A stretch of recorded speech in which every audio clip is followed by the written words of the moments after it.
I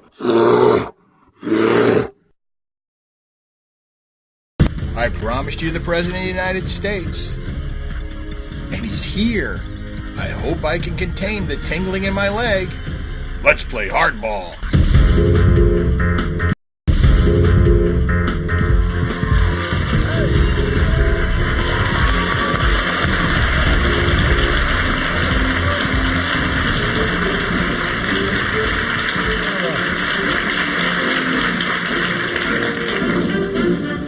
It's so wonderful to have you here.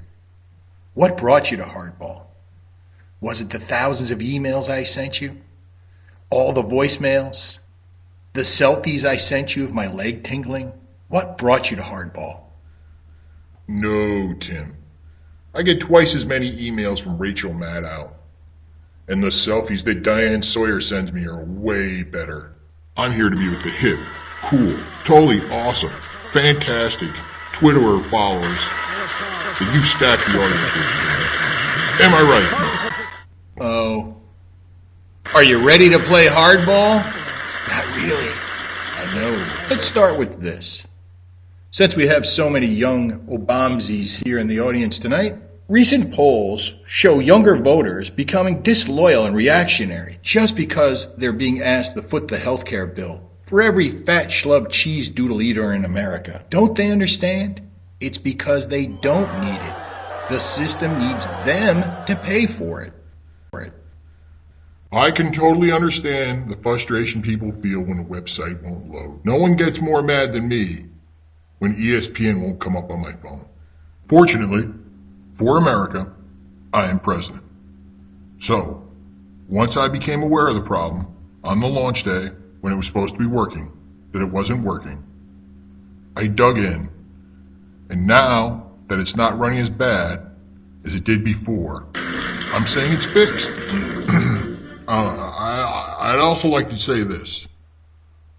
Because of this law, already, a generation of youngsters, when they graduate college, can live in their parents' basements with full medical benefits paid for by their parents and their parents' employers until they're 26.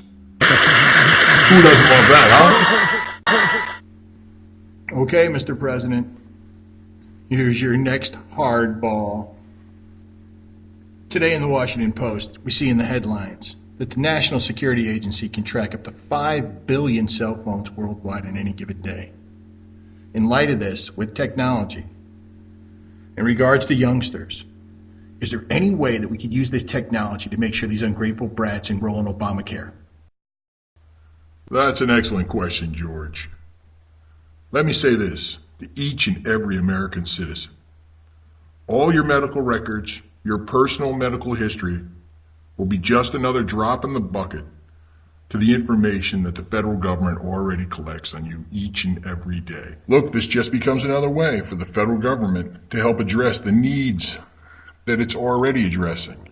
And once we have you in the system, through your college loan, your school record, your unemployment, earned income tax credit, free Obama phone, food stamps, welfare check, federal assistance, heck, even filing your taxes. Each and every one of these can be used as a weapon against you if you stand against the government. I think my administration has shown that time and time again. Just ask those veterans who tried to visit the World War II memorial. Yes, that was quite shocking. The way those old codgers tried to barge their way onto the mall after you had put out the call for us all to suffer. Thankfully, through your enlightened leadership, we were able to turn those park police on them and block up the mall and make sure everybody knew that nobody uses the public mall unless you say so, like that immigration protest. Beautiful, sir. Beautiful. Yeah, if you're ready for your next hardball, Mr. President, let's take a question for one of our Twitter. Yeah, this one looks fair and balanced. What can we do to stop the GOP rigging the vote state by state to disenfranchise voters and destroy our democracy? As you know, 36 Republican state legislatures are out there plotting the demise of the free world. And you, sir, are the only thing that stands between people's right to vote and the return to slavery. What do you have to say? Ooh, that is a tough question, Scott. I'd just like to say this, and I think everybody agrees with me when I say I don't have enough power. When I'm out on the golf course thinking about all the problems of the world, all the suffering in the world, I only think one thing. Why doesn't the world let me fix it all? Why do they have to disagree with me? Because remember this, I'm not the one suffering. It's the folks that are suffering, the suffering folks. I get to go on the vacation stuff. I only want to change things and make things better for the good folks of America, not the bad folk. We all know the majority of the people agree with, but there's a small group of Republicans who refuse to concede to my greatness and my authority. They don't care about the good folks. They're bad folks. And I think till they realize that they're bad folks, this country's just not going to be right. Time and time again, I've tried negotiating. We've sat down with them, and I've given them the choices. My way, the highway. But there's no reasoning with them. They always choose the highway. Superb answer again, sir. You knocked it out of the park. Well, Mr. President, are you ready for your final hardball? As you know, my affection for the late President Kennedy. Many have likened to, well, let's just say it, necrophilia. Let me just show you a clip of President Kennedy so that you have the opportunity to glom onto a little bit of his fame, like I have for so many, many years. Let's take a look. Our problems are man-made. Therefore, they can be solved by man. And man can be as big as he wants to be, especially if he's cranked up on speed, supplied by Dr. Feelgood Max Jacobson. Once you've taken this magic elixir, your ego and self-importance will allow you to recklessly endanger our country's safety with depraved and sometimes unwelcome sexual behavior.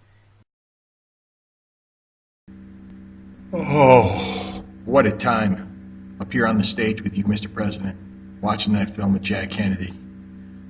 Let's just say, I'm glad I wore baggy pants and tight underwear. Mr. President, how do we get back to those times? A time when people were under the false illusion that a handsome guy in a suit who said the right things, even though he was strung out on meth, could give us a clear vision of what the future should be. You know, I have that confidence. And it doesn't even come from pharmaceuticals. When I think about how awful and terrible things were before I became president, I'm just glad for America that it chose me. And I know how great America can be because my election was the greatest achievement in American history. So, if America could be so great to elect me, I have total confidence in the greatness of America, as long as everybody knows. Agree with me. We do have one problem, namely, not everyone agrees with me. A small number of Republicans refuse to go along with my agenda, which shown time and time again to fail for one reason. There's still those that don't agree with me. And since my election was the greatest achievement in American history, if you don't agree with me, you're against America. That's one thing you'll never have to worry about here, Mr. President. Somebody disagreeing with you. I think that's all the time we have. I only have one more thing for you, Mr. President. Can I rest my head on your lap, just for a little bit? Get away from me, Wolf. I'm really good at killing people. Thank you. All right.